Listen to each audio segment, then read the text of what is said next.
Cornelis Terpstra stiet joert bij de haatklasse in Moarre nog wel op de lijst, maar in werkelijkheid is hij ophouden markeertsen.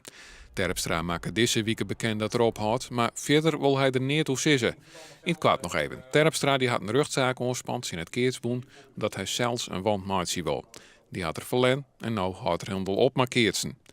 De uitrolspeler zelf is net in Moarre en jouwt om met het verhaal naar boeten te komen. Dit ben zijn maten, Sisse Steenstra en Herman Sprik, maar die wil er ik niet toe kwijt.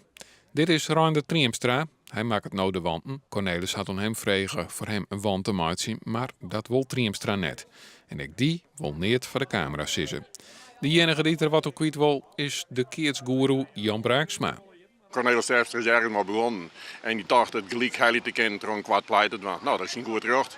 Nou, en dan komt het wordt het Safir en dan komt het kwartpleiter. En dan blijkt dus dat ze dan net helemaal de juiste koers rieden en dat je dus aan de verliezende kant zit. Dat is vervelend, dat doet zeer, omdat je ervan uitgegaan bent, wij winnen dit.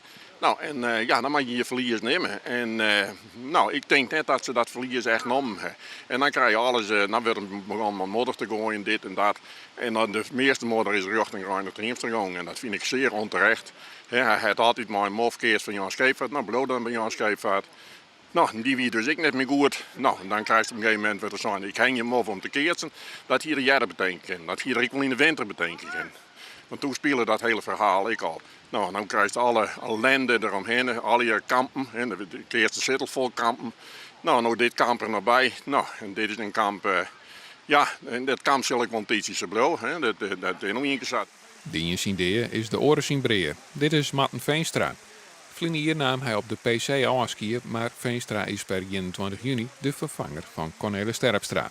En dan zou Fien Braaksma ophouden masseuren en gewoon er ook in. Ja, de maar rekening. De honden blaffen, maar de karavaan trekt verder. En dit is ik zeg. Spietig dat Terpstra er net mee bij is, maar hij is net groter als Keertsen. Denk daar goed aan. Het Keertsen is groter dan ons allier. De haatklassepartij in Moarre is won terug het parcours van Gert-Anne van der Bos, Teke Triemstra en Daniel Ischer. Ze won in de finale van Jan-Dirk de Groot, Reense Pieter Hiemstra en Hans Wassenaar.